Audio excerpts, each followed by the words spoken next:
Going through an IVF journey can feel like you're trying to solve this giant, really complicated puzzle, right?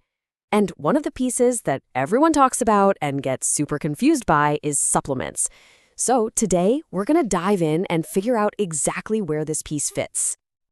I mean, have you ever stood in the supplement aisle just staring at this wall of bottles, feeling totally lost between the hope, the hype, and all the conflicting advice?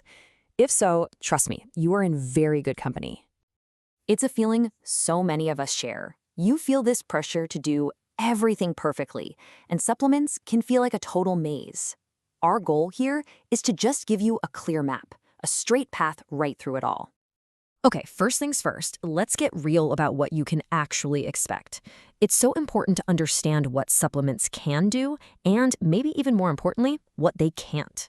You know, I love thinking about it this way. Supplements are like the supporting cast in a movie, not the main star. On one hand, they can do some pretty great things. They can help fill in specific nutritional gaps, like if you're low on vitamin D, and they can pack a punch with antioxidants to support egg and sperm quality. But on the other hand, they aren't magic. They can't fix a structural problem like a blocked tube, and they certainly can't guarantee a successful IVF cycle. They're a helper, not a hero. And this is a big one.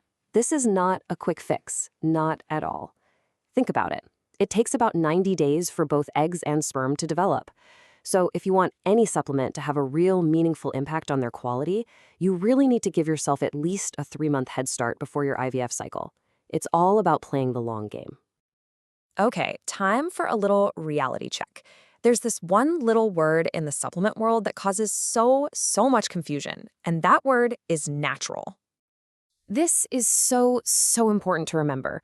Just because something has natural or herbal slapped on the label, it does not automatically mean it's safe for you. Natural things can be incredibly powerful and have huge effects on your body, sometimes for the better, and sometimes not so much. Wow, okay, this chart really lays it all out, doesn't it? Look over on the left at pharmaceutical drugs. They have to go through intense testing to prove that they're both safe and that they actually work. Now look at supplements on the right. They're regulated more like food. They just have to be shown to be generally safe to consume, not that they actually do what the bottle claims. And that's why the quality and even the dosage can be all over the place from one brand to the next. And these aren't just some vague what-if risks. We're talking about very real things. Some supplements can mess with your hormones, which is the absolute last thing you want during a tightly controlled IVF cycle. Others, like high-dose fish oil, can have blood-thinning effects, which could be an issue during procedures. And some, like St. John's wort, can actually interfere with how your body uses your critical IVF medications. It's serious stuff. Okay, so with all those warnings out of the way, you're probably thinking, so what can I take? Well, let's meet the A-list. We're going to do a quick fire round on the big names you've likely heard about and see what the science actually says. First up is CoQ10. This guy is a super powerful antioxidant, and its main job is to help your cells produce energy. You can pretty much think of it as the spark plug for your cell's tiny little power plants. The research here is really promising, especially for helping to improve egg and sperm quality as we get older. Next up, vitamin D, the good old sunshine vitamin. But it's way more than just a vitamin. It actually acts like a hormone in your body. Being deficient is super common, and get this, it's been linked to poorer IVF outcomes. That's why it's one of the first things a lot of fertility doctors will test for. Then there's inositol. It's kind of like a B vitamin, and its star role is helping your body's insulin signals work properly. This is what makes it a potential game changer for women with PCOS, where insulin resistance is often a big part of the picture. And the science on inositol gets really specific. For women with PCOS, studies have found that it's not just about taking it, it's about getting the ratio of its two forms just right. That 40-to-1 mix of myo-inositol to D-chiro-inositol seems to be the magic number for effectiveness. And last but not least, omega-3s.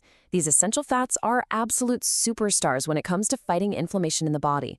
The thinking here is that by calming down inflammation and boosting blood flow, they can help create a healthier, more welcoming environment for everything to happen. So, we've gone through what supplements do, the risks, and the A-listers. But all of this information, every single bit of it, leads us to one simple, non-negotiable golden rule. And here it is. A personalized plan is everything. It's not just better, it's essential.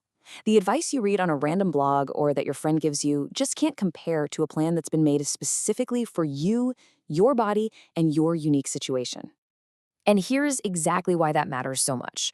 Only your doctor can order blood work to see what your body actually needs. They know your medical history inside and out, whether it's PCOS or a thyroid condition. And most critically, they know exactly which IVF meds you're on and can make sure nothing you take is going to interfere with them. So, what's your action plan from here? It's a simple 4-step process. Step 1, test. Get that baseline blood work done. Step 2, discuss. Have a totally open chat about your diagnosis. Step 3, disclose.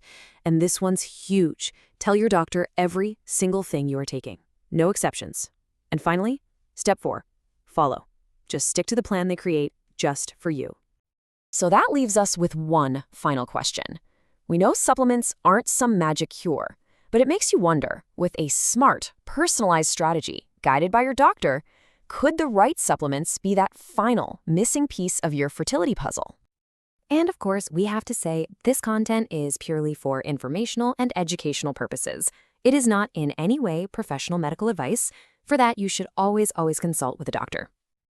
And if you'd like more information on the entire IVF process, you can find it on the IVF for Me portal at ivfforme.com.